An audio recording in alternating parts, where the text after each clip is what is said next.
second attempt of this webinar, the World Potato Congress. Thank you for joining, and let's get started.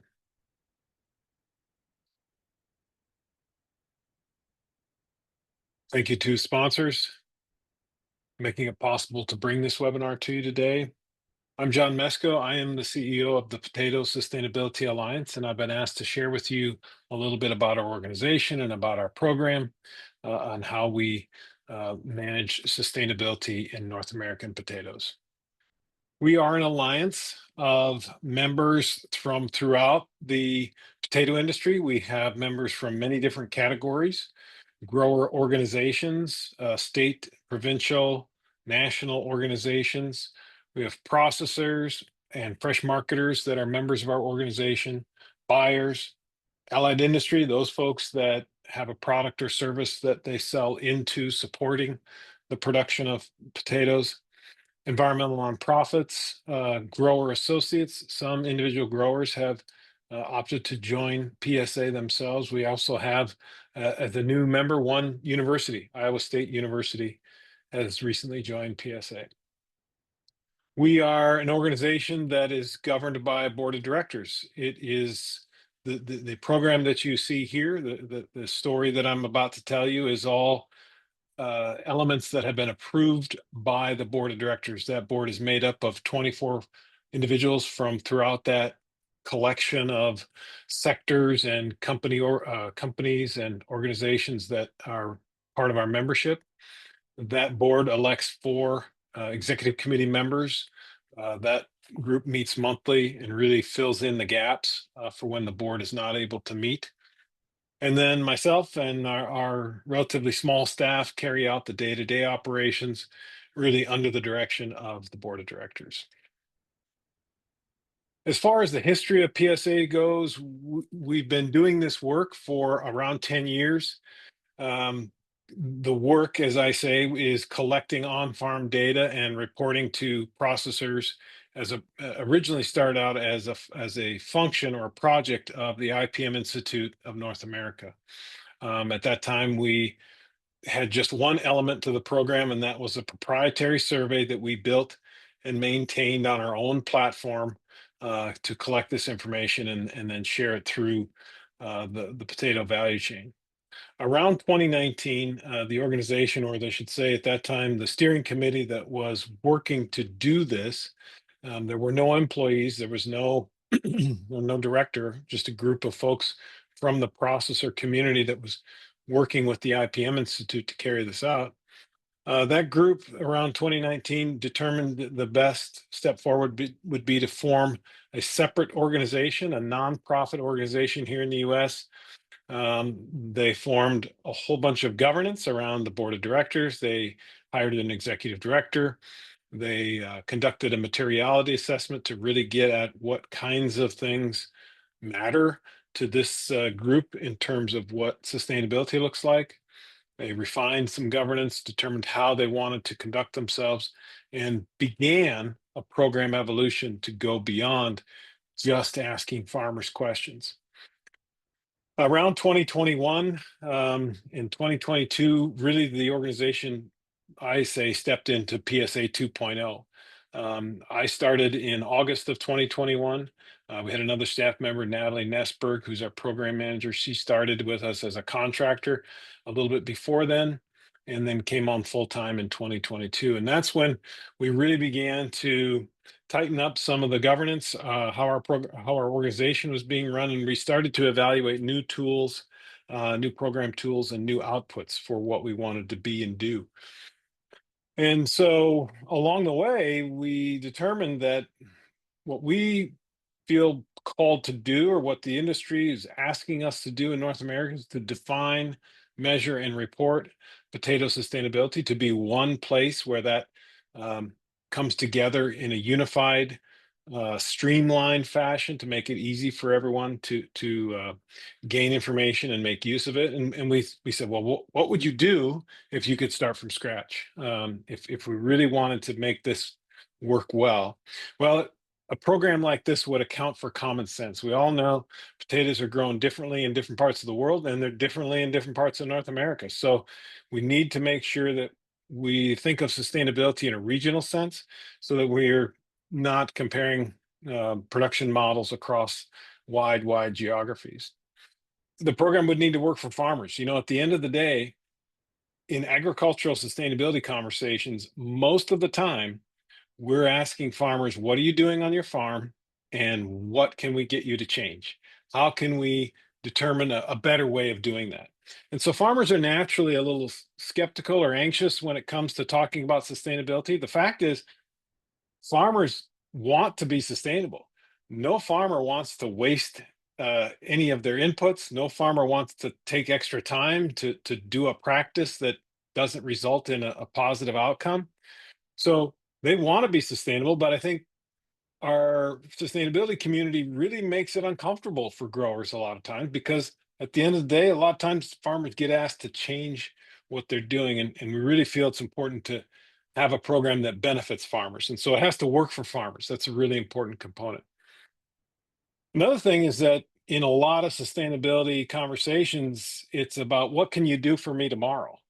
What kinds of practices can you change today and see the benefit tomorrow?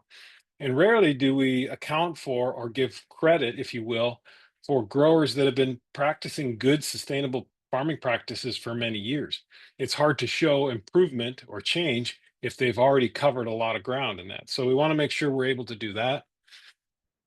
We certainly want to be a legitimate, credible program that can stand against any accusations of greenwashing. We certainly aren't just a tool of the industry to say everything's okay. We want to satisfy the needs for information around sustainability that processors, retailers, shareholders, really the whole value chain has in potatoes. And we want to demonstrate continuous improvement as the goal.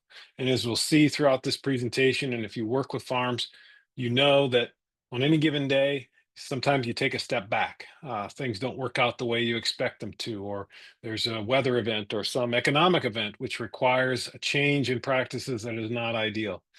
But we want a long-term view that's moving in the right direction.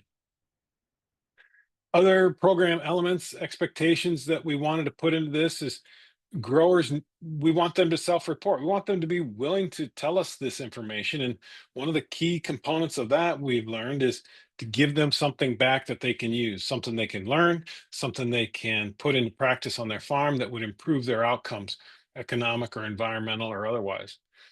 We want to report success over time. A snapshot in time is not a sufficient story to tell around sustainability. We need to look at a wider horizon.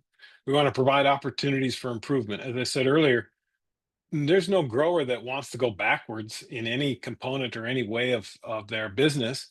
So let's help them move forward and improve. And we want to have a program verification. We'll talk a little bit about that later.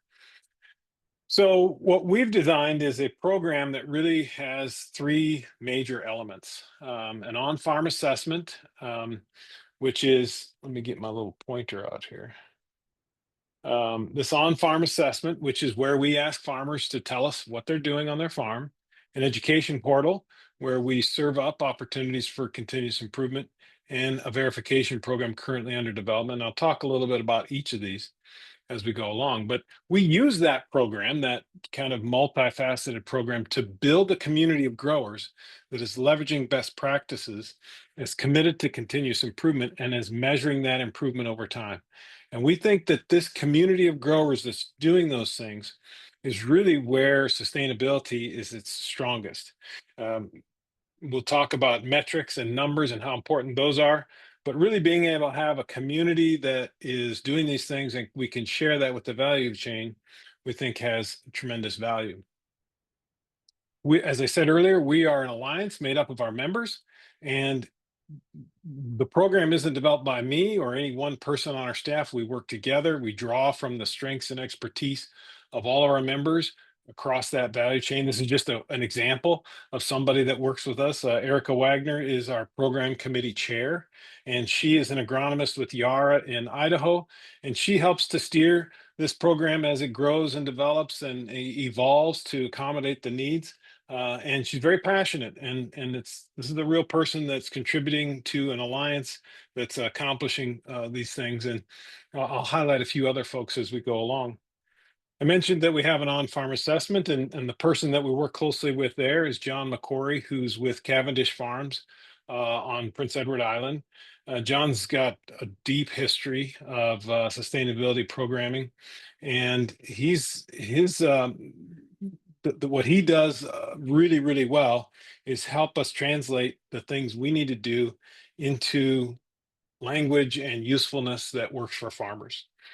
So John's been working with PSA for a long time, and one of the things that he was working on, along with several others, around that 2019 timeframe when they did a materiality assessment, was to look at sustainability and what are the issues that really define sustainability for PSA. As you know, if you studied anything about sustainability, you know that everything can get thrown in the mix. Every possible issue can be in there, and most of them are rightfully so. But we can't focus on everything, and so currently, these are the 7 areas that we focus on in terms of defining what that sustainable picture of agriculture looks like: greenhouse gas emissions, water stewardship, food waste, soil health, farmer prosperity, biodiversity, and integrated pest management. These are the things that we measure, and these are the things that we use to tell that story. And one of the things that we wanted to make sure we had as part of that assessment is an assessment that would help growers benchmark their individual journey and compare to others. It's really important for a farm to understand how they stand against others, not like to be in competition, but to understand, is this something I'm doing well? Is this something I can do better? What are others doing? That's an important piece of information that growers need to know. We also wanted an on-farm assessment that would support aggregators, and by that I mean companies that are asking their growers to tell them how they're producing potatoes and then aggregating that data so they can tell their supply chain story. So we want to support our aggregators, mostly the processors and fresh marketers, with information that can really help them develop their sustainability sourcing and then their ESG reporting and so forth. We want our assessment to meet the customer needs for information. So how can what we are pulling together, how can that benefit restaurants, grocery stores, folks that are putting potatoes on the table of consumers? And then at PSA, we want to provide an industry level story as well. So what do things look like in North America for potato production? So we want to have a fully aggregated data set to share. A little over 2 years ago, we partnered with Syngenta. Then they use the Sustainable Outcomes in Agriculture standard, which is enabled by the CropWise Sustainability app. It's a mobile phone app that is free. And anyone, doesn't have to be a farmer. Anyone can download it. A lot of times when I give this type of presentation, somebody say, "Where can I learn more?" I would tell you, just go to your iPhone store or your Android store and download the app, and you can see all the questions. You can see everything about it that way.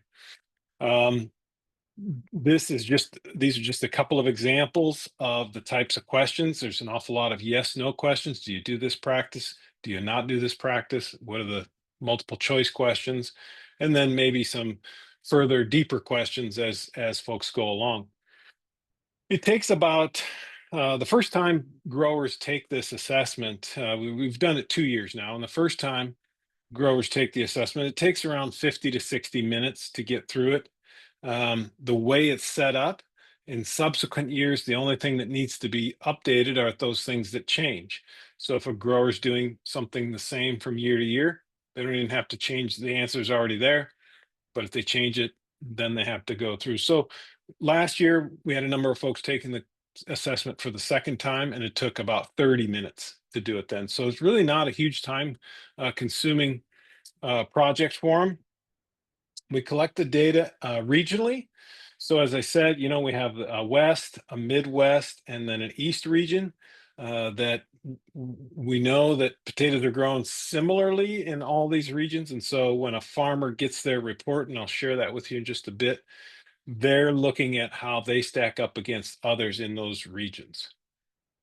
In terms of numbers, in 2023, we had 420 assessments submitted around just under 600,000 acres. Last year, we had 480 submitted assessments with around just under 700,000 acres. That's about 50% of the acres in North America. We think that's a pretty good number. It's a substantial number. We, of course, want more, but we want to be able to say, when we say North American potatoes, we want to have enough of the production there to be really credible to say, yeah, this is how it is in North America.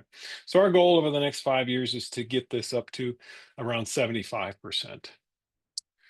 I mentioned the kind of feedback that we want to give to growers when they take the assessment. So when a grower fills out the assessment, they can see what they answered, and then after everybody's turned in their assessment, uh, growers are able to download a report that will highlight what's going on in their farm. I'll just give you an example. So this particular farm in the area of community leadership scored just beyond medium and beyond the top of the bell curve in this area.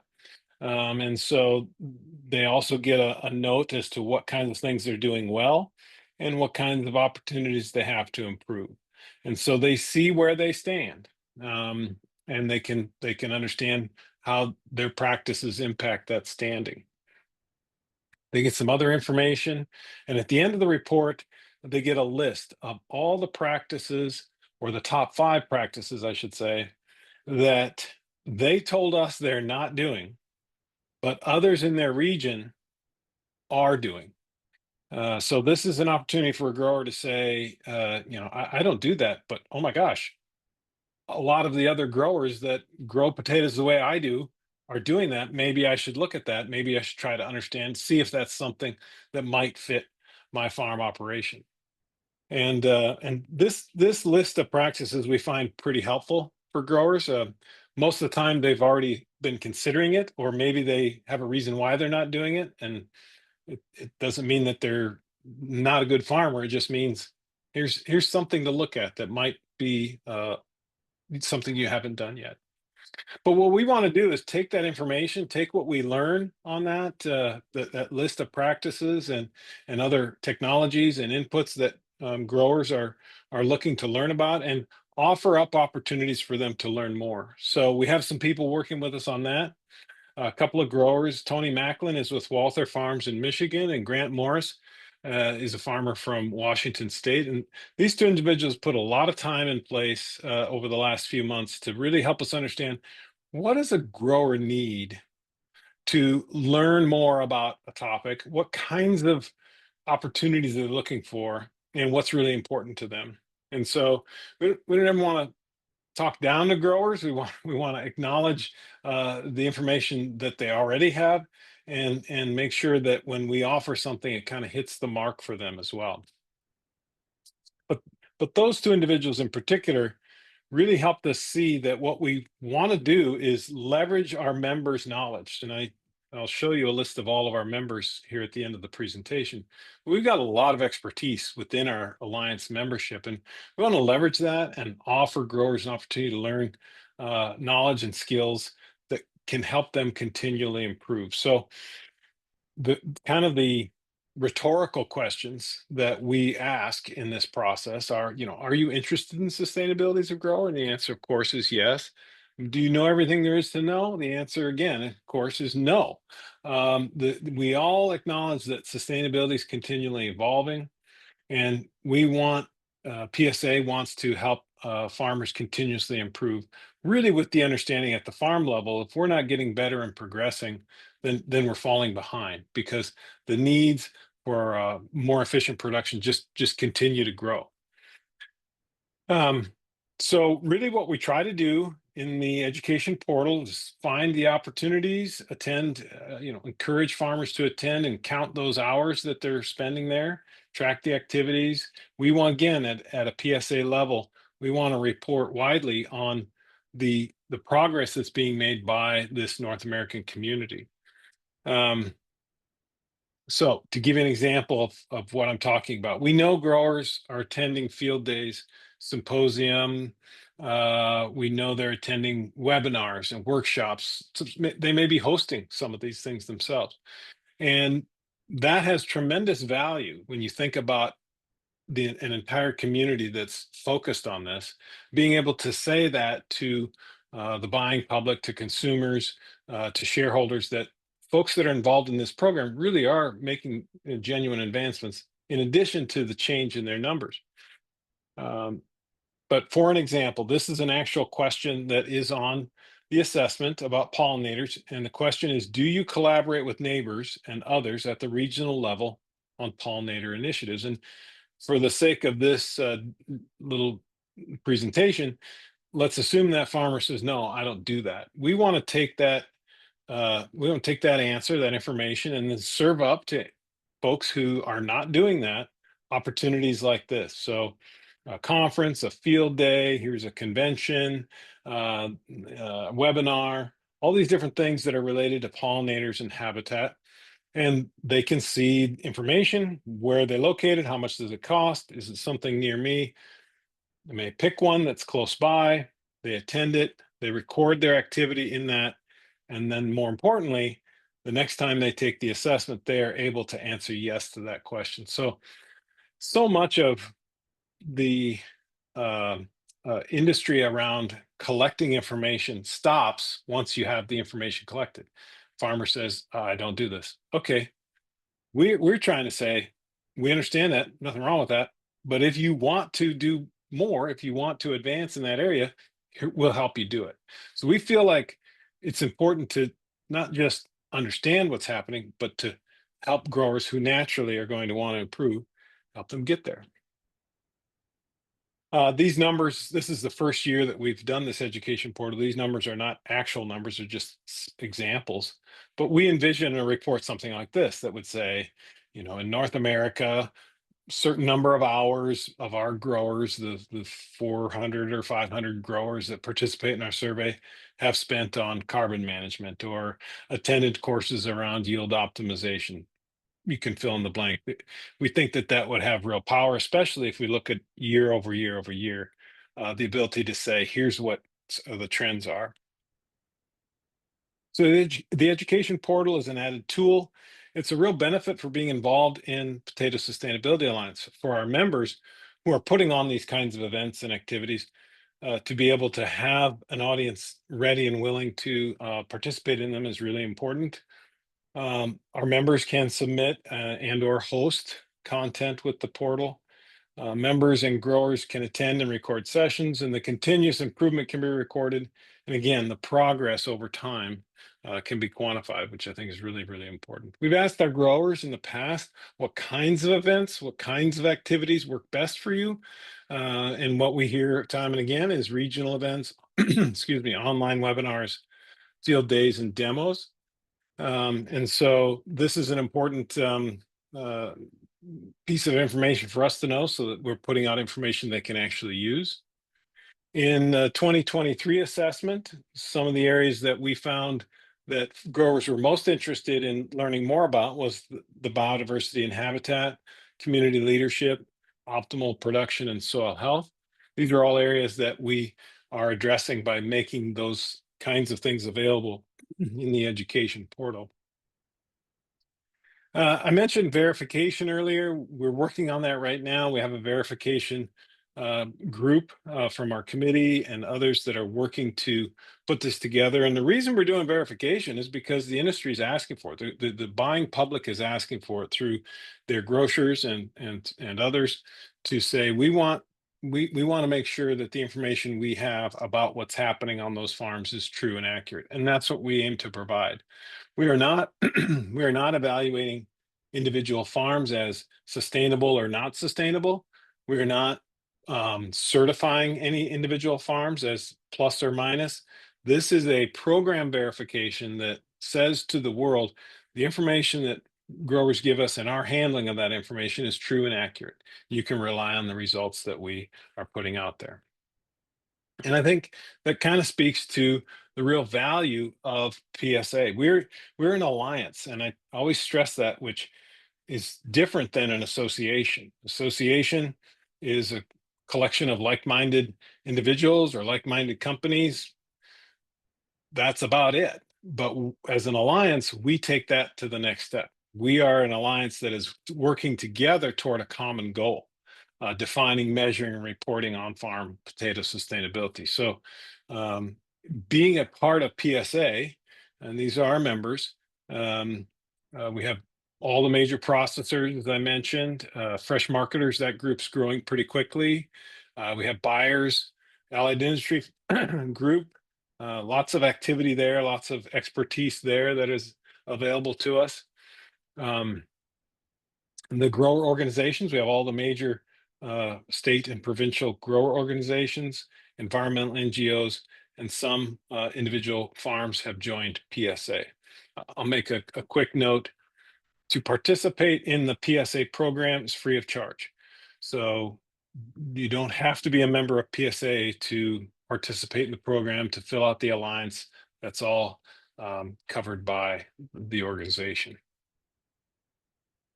I think having the alliance and the community, as I've described, is important because metrics are really important. We see a lot of companies that have put out a science-based target of some number they want to reach in terms of carbon sequestration or water use efficiency or whatever the case may be.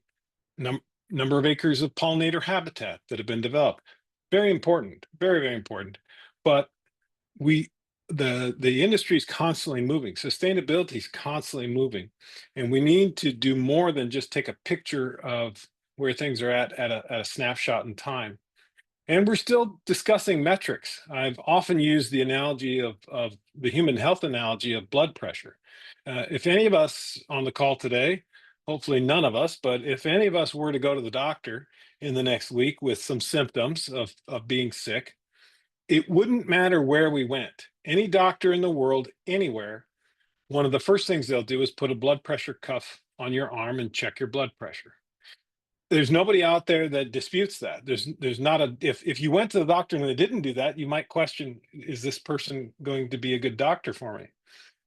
There's nobody trying to invent a new blood pressure cuff. Everybody uses the same one, basically the same process.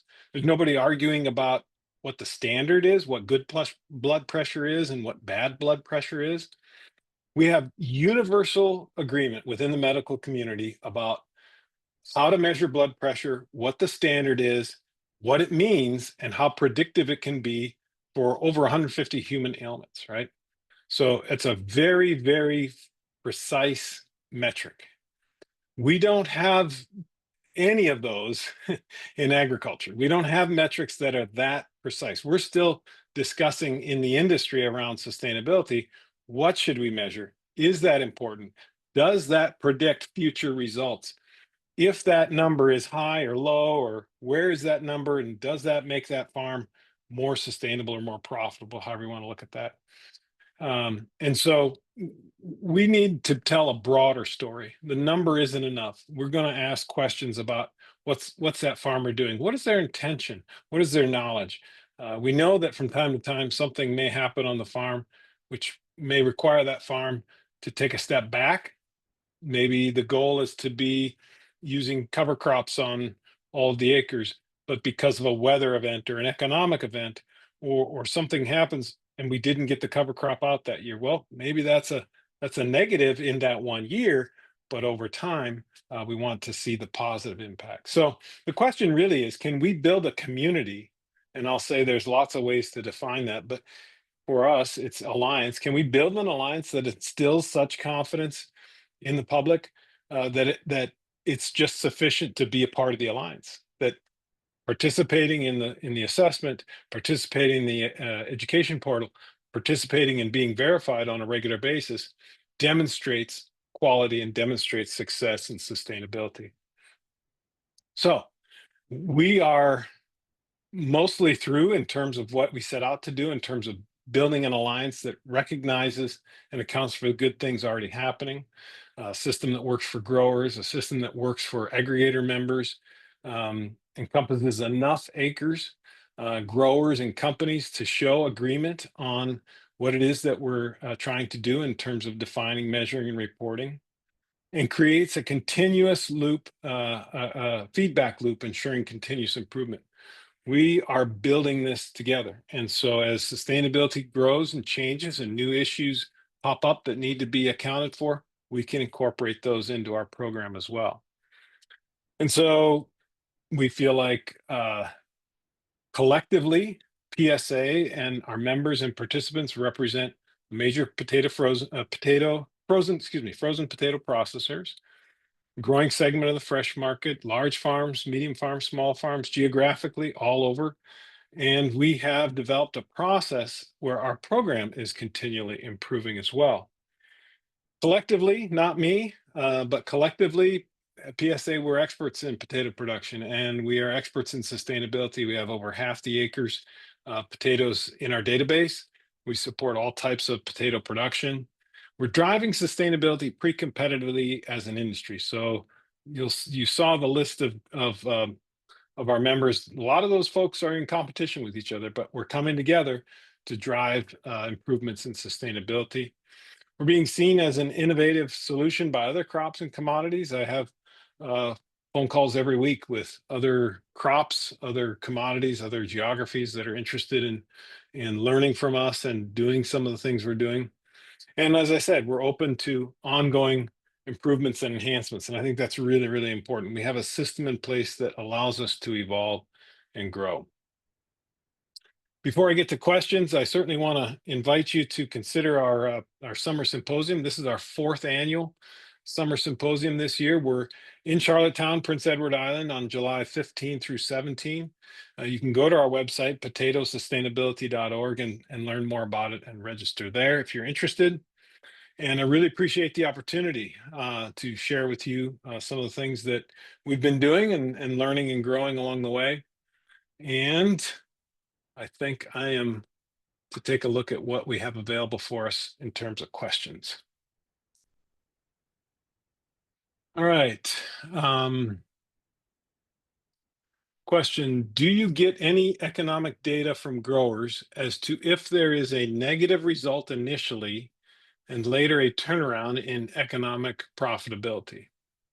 I think what you're asking there is when a grower makes a change, when they make a change in their production practice, is there a negative result or a yield drop or some economic cost to that, and later turn around to economic profitability?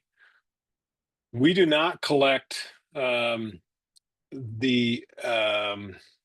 the actual numbers from like a grower's accounting or anything like that, so we don't do that. So we don't have like hard data that measures the change, the return that a grower would face for implementing a change. How closely do you match and work with similar efforts by the major process buyers? Isn't duplicated requirements a problem?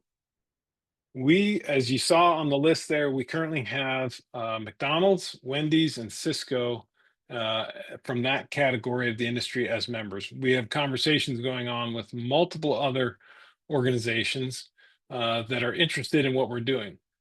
You are absolutely right. Duplicated requirements is a problem.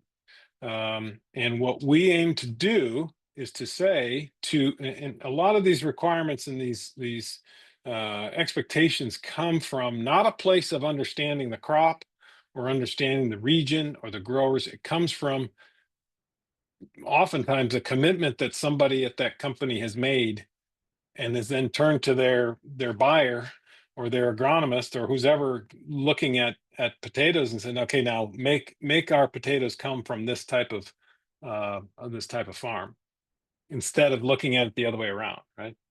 And so it is a challenge, but that's what we're trying to overcome. We, again, by having the number of acres we have, by having a fully developed program, we want to say to those retailers, for example, let us tell you what sustainability looks like from a perspective that encompasses this whole region and all these different buyers. I can tell you that Cisco, for example, Of course, Cisco has lots of products in their product line, so it's, not just potatoes, but they have said to their suppliers that they can fulfill the sustainability reporting expectations in different ways. And one of the ways is to join PSA and become active. So when every year we get requests from Cisco to say, is this supplier a member in good standing of PSA and are they active? That's the proof. Join and become active. And that's really the standard that we want to promote. And if we could have more organizations out there doing that, I think we would make it work for growers, and I think it'd be a lot more simpler. If a country is seeking to develop a program of regenerative agriculture with potatoes, how could you support such an effort? Would you do so? Any costs associated with the online support?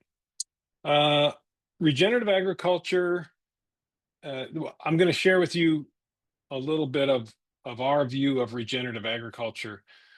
It is not either or. Regenerative agriculture is not in opposition to or even side by side with sustainable agriculture.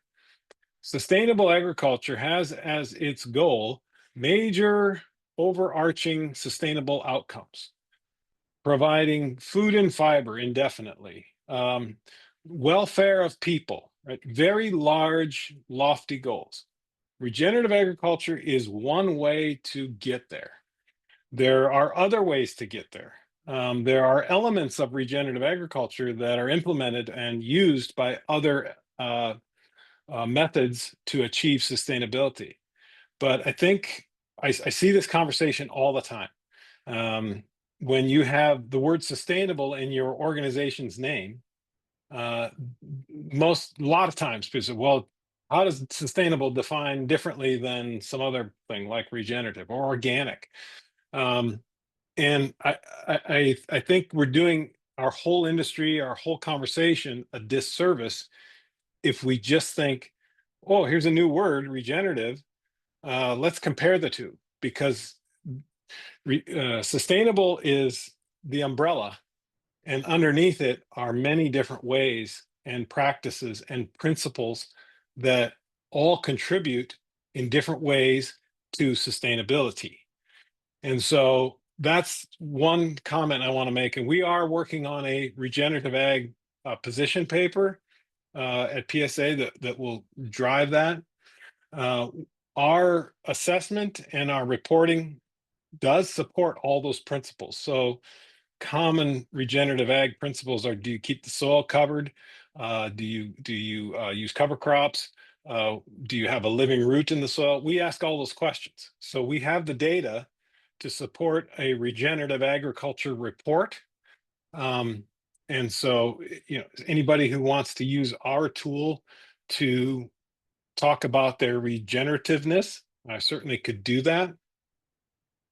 Um, Question is, are there costs associated with online support? We'd have to talk further about that, but at the farmer level, any farmer can download and fill out the assessment. The way we go about it is we ask farmers to come to our website and enroll in the program. And when they do that, they get an access code that when they go to the mobile app, enter that access code, that now unlocks all the features that are specific to the PSA program. So that would be some additional questions that are strictly for potatoes.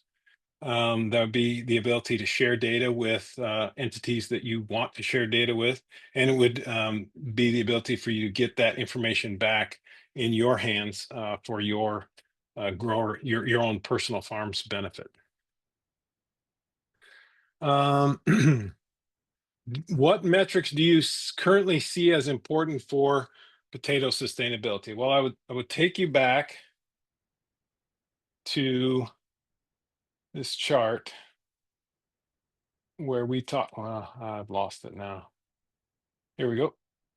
So these are the issue areas that we cover, and there's a number of metrics that are used in our in our assessment to address some of those things. We talk about irrigation, we talk about food waste, how is the product handled on the farm and after the farm, talk about soil health, um, greenhouse gas. The tool has a farm level greenhouse gas emissions estimator that's based on the Cool Farm tool. So those are metrics that we would be supportive of and think are important. And we report all that data as well.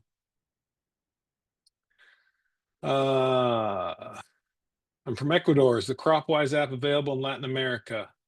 Again, the CropWise app is a tool that belongs to Syngenta. I know that Syngenta is adding and more geography all the time. I don't know about Latin America. You have to go to the Syngenta website and find out.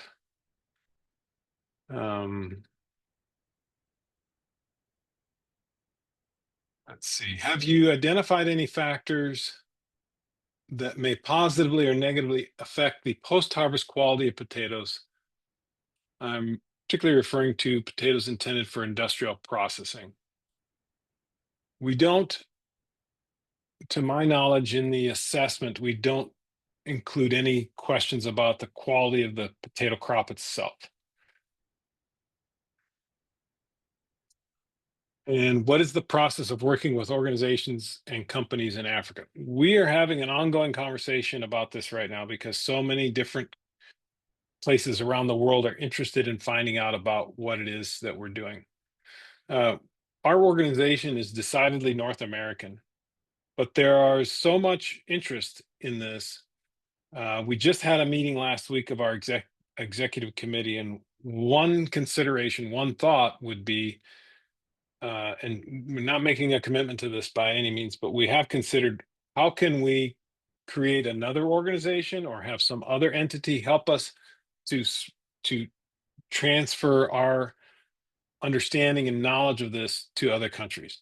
So I know that's not much, but that's what we have a commitment. I think I could safely say from myself and from our organization to look for a way to make it so that this program could be more global. Because as you know, some of the members I listed there, many of the members I listed there, they're global companies and they want to do this around the world too.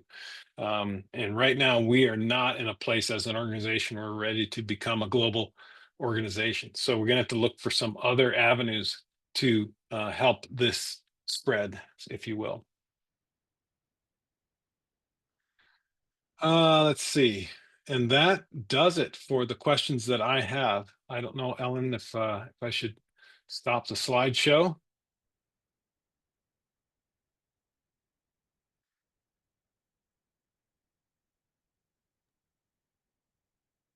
And maybe hand it back to you.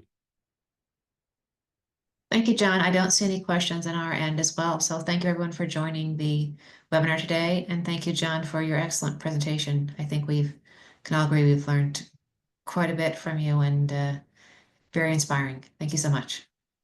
Thank you. Thanks, everybody.